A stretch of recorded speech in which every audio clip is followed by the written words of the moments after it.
So you know what? We have a race tomorrow. I think I win. And if I win, I think I beat Chris Murphy. The general election, do you think that if Linda McMahon wins this race that she is the next senator from the great state of Connecticut, or does it go to the Democrat? Honest answer? Honest answer. I think she loses big. That Republican candidate for U.S. Senate in Connecticut, Chris Shea, sitting down for an interview with our very handsome Dominic Carter there yesterday. Thank you, sir. There you go, throwing out the love, Dom. I'm blushing. Can you see it? Yes, exactly. Easy to see on you. His primary, obviously, is today in Connecticut. Now, the former congressman vying with Linda McMahon, former CEO of WWE, to replace retiring Senator Joe Lieberman. Now, you heard his prediction. He thinks he wins. He also acknowledges he wouldn't be shocked if he didn't win. It's going to be tough, especially with the war chest that Linda McMahon has. Polls, certainly, it's going to be a surprise if he does. We wish Chris Shays very well here tonight. We won't have the returns till after the show closes, but of course, we'll have them for you tomorrow. He's your good friend. Good friend. And the one thing we always say is we like guys who don't need a prompter to say what they think, and he certainly isn't one of those. He's already said he has as little respect for her as any opponent he's ever run against. Having run against her yourself, you understand, I guess, how he feels. Well, you know, $60 million is a lot of money to put into a political race. I'm not sure that any candidate has put more in a race per vote than Linda McMahon. And, you know, my view of the political process is that, you know, you start low and work your way up.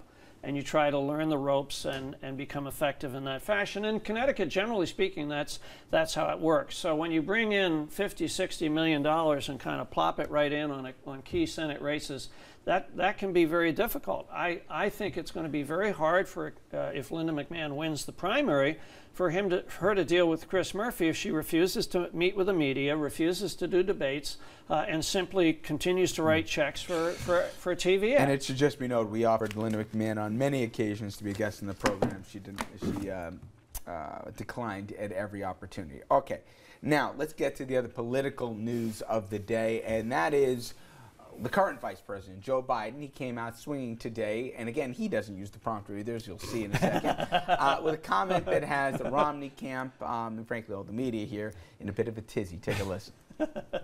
Look at what they value and look at their budget and what they're proposing. Romney wants to he said in the first 100 days, he's going to let the big banks once again write their own rules. Unchain Wall Street. They're going to put you all back in chains. Oh, God. Okay, that's the sound of a politician creating a bit of an uproar here.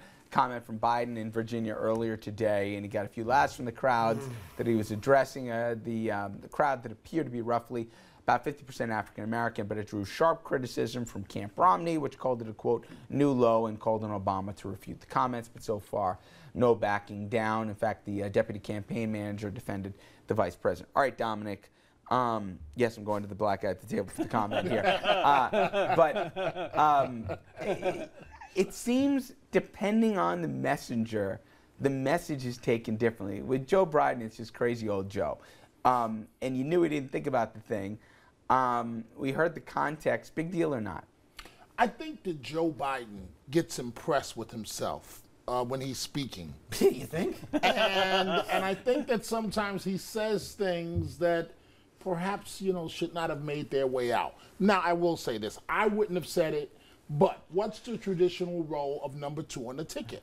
To say whatever number 1 can't say. I'm not saying that it's right, but it's energizing the base. Let's admit this. If Paul Ryan said it tonight, we'd be going apoplectic. Let's be honest. Yeah. Okay? But at what point does the messenger make a difference? Because nobody thinks that, you know, Biden's... If the messenger has a D after the name, it makes a difference.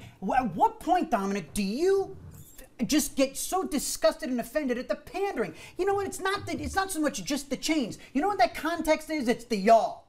When they affect When is the last time this guy said y'all? This Delaware lunatic said y'all. Okay? Therein lies the offensiveness, the offensive nature. He absolutely took on a black affectation with a southern drawl and pandered to and kissed the tail of half of that room. There's the offense. And let me finish with this. The real offensiveness too is how the Obama camp refutes all this, calling it false outrage. Just because I have an R after my name doesn't mean that I'm not offended when I see pandering to African Americans. That's offensive, and I'm offended by being told it's false. Same state, Congressman, in Virginia, where I just was over the weekend. Okay, same state. You had then candidate Allen, George Allen, right, referred to somebody that he knew in the audience as macaca. Yeah, right. Which is a very offensive term for that person. Gone. Yep. In no way, shape, or form did anybody take it as anything that he was insulting that person. Now, Joe Biden wasn't telling the group in front of him that he hopes they're enslaved. Nobody took it that way. They clapped and applauded.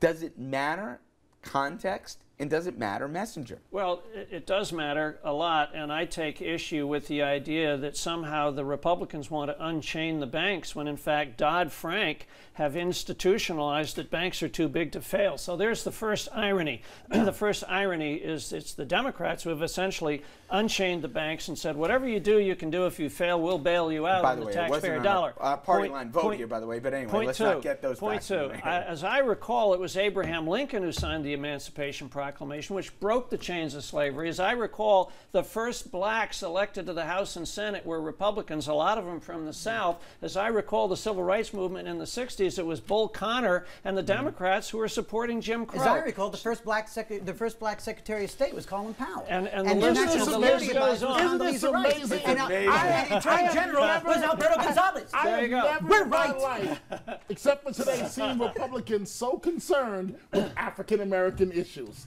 The care that's there, it's genuine. You know what? Because that is conservatism, because we And believe so wait, that Republicans everyone don't can pander. do it. So wait, right. Romney doesn't go before a Southern crowd and try to talk Southern. Negative. You go find me one the clip. tape, and I'll eat Can't that find it. Constitution. No, you can't find it. But Yeah.